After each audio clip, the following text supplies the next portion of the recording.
అన్ని రకాల వస్త్రాలపై up to 70% discount. గత కొన్ని రోజులుగా స్పిరిట్ విషయంలో అదిగో ఇదిగో అని ఊరిస్తూ వస్తున్నారు.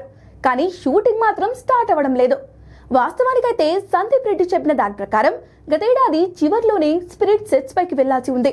కానీ ప్రభాస్ ఇతర కమిట్మెంట్స్ కారణంగానే డిలే అవుతూ వస్తుంది.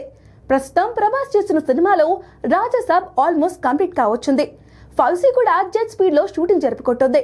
దీంతో ఇప్పుడు స్పిరిట్ షూటింగ్ కు రంగం సిద్ధమైనట్లుగా తెలుస్తోంది. ఇప్పటికే Sandeep Reddy pre production work తో బిజీగా ఉన్నాడు. హీరోయిన్ గా బాలీవుడ్ హాట్ బ్యూటీ తిత్తి డ్రిమినీని తీసుకున్నాడు. విలన్ గా కొరియన్ నటుడు డాన్ లీని తీసుకున్నట్లు ప్రచారంలో ఉంది. అలాగే లొకేషన్స్ కూడా ఫైనల్ చేసి పెట్టుకున్నాడు. మెక్సికోలోని కొన్ని ప్రాంతాలను పరిశీలించామని, అక్కడే షూటింగ్ ప్రారంభిస్తామని ఇటీవలే మేకర్స్ తెలిపారు. ఇక ప్రభాస్ డేట్స్ ఇవ్వడమే లేట్, షూటింగ్ స్టార్ట్ చేయాలని చూస్తున్నారట. ప్రభాస్ కూడా బల్క్ డేట్స్ ఇచ్చినట్లుగా టాక్ ఉంది.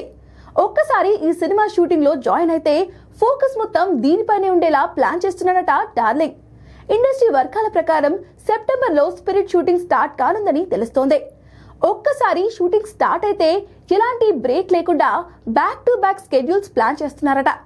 ఇదే నిజమైతే ఫ్యాన్స్ కు పండగేనని చెప్పాలి. ఎందుకంటే ఈ సినిమా కోసం ఈగర్ గా వెయిట్ చేస్తున్నారు రెబెల్ ఫ్యాన్స్. మరి సందీప్ ఎలా ప్లాన్ చేస్తున్నాడో చూడాలి.